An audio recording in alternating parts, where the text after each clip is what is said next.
Yeah, and it's never racist to have a proper discussion. It doesn't mean you're anti-migration. It just means we have to have a serious chat about lowering migration. And we've been talking about a population plan, which we desperately need. If you were put in charge, what would you recommend? Where do we even start? Okay, so what I would do is I would immediately call for a plebiscite on Australia's future population to be held at the next election. And so, it is the democratic thing to do to allow Australians to basically vote on how big they want Australia to become, say by 2050. And then the government could then use those results of the plebiscite to calibrate the migration system intake against the agreed population levels. That's what I'd do. I call for an immediate population plebiscite. Now, look, something needs to happen. I think that's a fair point. And even last week, Labor announced that Australia's permanent migrant intake would be maintained at this historically high level of 185,000, Leith. So there's no plans at all, no plans to cap migration under this government. Laid on the line, what does this mean for the country? Yeah, so it's important to know that 185,000 permanent migrant intake is only the family stream and the skilled stream.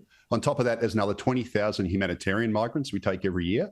And there's also around 30,000 net Kiwis who come to Australia who can live here permanently. So the real permanent figure is 235,000. And that's coincidentally exactly what the Centre for Population's long-run projections are for Australia's net overseas migration for the next 40 years.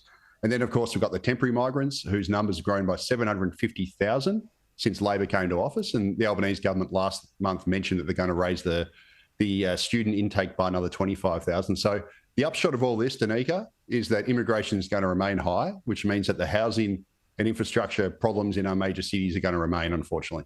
Yeah, this is Labor's Big Australia. And it was interesting, Leith, because you wrote this week about how the solution to Australia's rental crisis is being played out in real time in Canada. So what can we learn? Yeah, so just like in Australia, rents in Canada soared to unbelievable levels in 2022 and 2023 in response to Canada's largest ever influx of migrants. So they had an absolutely massive immigration boom like us. But mid last year, the Canadian government actually imposed a 3-year freeze on Canada's population growth. And the plans worked. So Canada's seen heaps of temporary migrants go home and Canada's population growth has flatlined.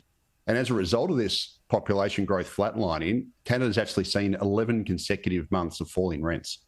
So Canada has basically in the process of solving its rental crisis by effectively freezing the population, not allowing the population to grow, letting housing catch up.